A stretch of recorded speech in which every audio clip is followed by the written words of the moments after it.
Bonjour et bienvenue à la capsule éducative sur la sécurité des machines.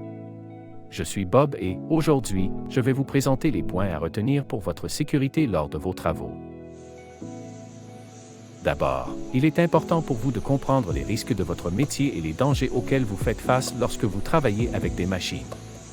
Les risques des machines sont les suivants. Les risques biologiques, comme la poussière ou des fluides causés par la décomposition ou des milieux humides qui peuvent entraîner des maladies. Les risques physiques tels un objet ou un transfert d'énergie qui peut frapper un travailleur et causer des blessures. Les risques musculo-squelettiques tels un poste de travail mal ajusté et qui peut causer des blessures. Les risques environnementaux tels que le bruit trop fort, les températures extrêmes, les vibrations qui peuvent entraîner des blessures. Les risques engendrés par l'énergie tels que les sources électriques et thermiques qui peuvent causer l'électrisation et des brûlures.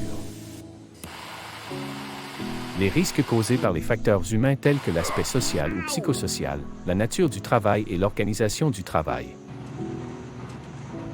Les risques mécaniques sont très présents dans l'utilisation des machines. Ces risques comprennent, par exemple, le happement, l'enroulement, la friction ou l'abrasion, l'écrasement et le choc, qui peuvent causer de multiples blessures telles que des fractures, des entorses, des foulures ou des brûlures. En tant que travailleur, vous devez savoir que plusieurs lois vous protègent et que votre employeur est responsable de votre sécurité. La norme CSAZ 432 F16 décrit la démarche de gestion du risque. L'appréciation du risque s'étend de la conception au changement et jusqu'aux procédures de travail. La première étape est la détermination des limites de la machine qui peut comprendre par exemple la vitesse, la force, les matériaux utilisés. Par la suite, il faut déterminer les phénomènes dangereux tels que ceux vus précédemment. Et, finalement, il faut faire l'estimation du risque.